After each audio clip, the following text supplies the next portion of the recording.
ஆக்சுவலாக வந்து சென்னிமலை கோயில் தெரியும்னு நினைக்கிறேன். கரெக்டாக அங்கே பாருங்க, கோபுரம் தெரியுதுங்களா? கேமராவில் தெரியுதா என்னான்னு தெரில. அந்த காட்டில் இருக்காருங்க முருகர். அவ்வளோதான், வந்துட்டோம். இன்னும் 5 கிலோமீட்டர் தான். 5 ஒரு 7ன்னு நினைக்கிறேன், 7 இருக்குன்னு நினைக்கிறேன்.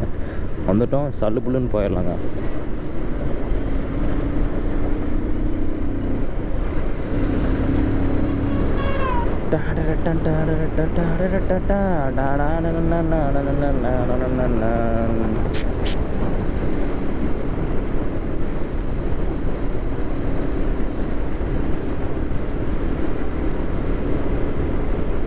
Tiffin ready. நாங்கள் சாப்பிட்டு வந்துட்டோங்க. ஏங்க நீங்கள் இப்போ வந்து சொன்னீங்கன்னா நாங்கள் என்ன தங்க பண்ணுறது? என்ன தங்கம்,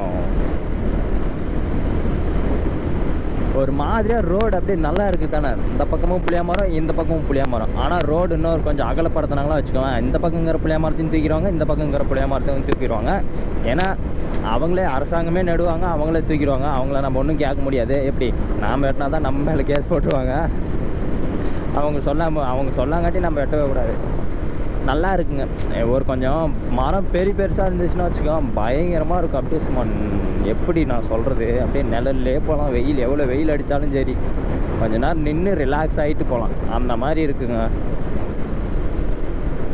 தமிழ்நாட்டில் ஏகப்பட்ட இடம் அந்த மாதிரி இருக்குது.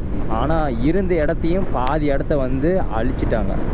ஏன்னா வந்து ரோடு வந்து அகலப்படுத்துகிறேன், விரிவுபடுத்துகிறேன்னு சொல்லிவிட்டு ஏதேதோ பண்ணி மொத்தம் எல்லாத்தையும் க்ளோஸ் பண்ணிட்டாங்க. என்ன பண்ணுறது?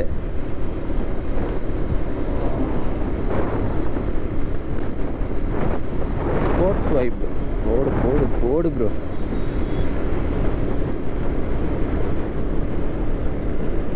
ஓகே, பக்கம் போய் கண்டினியூ பண்ணுறேன்.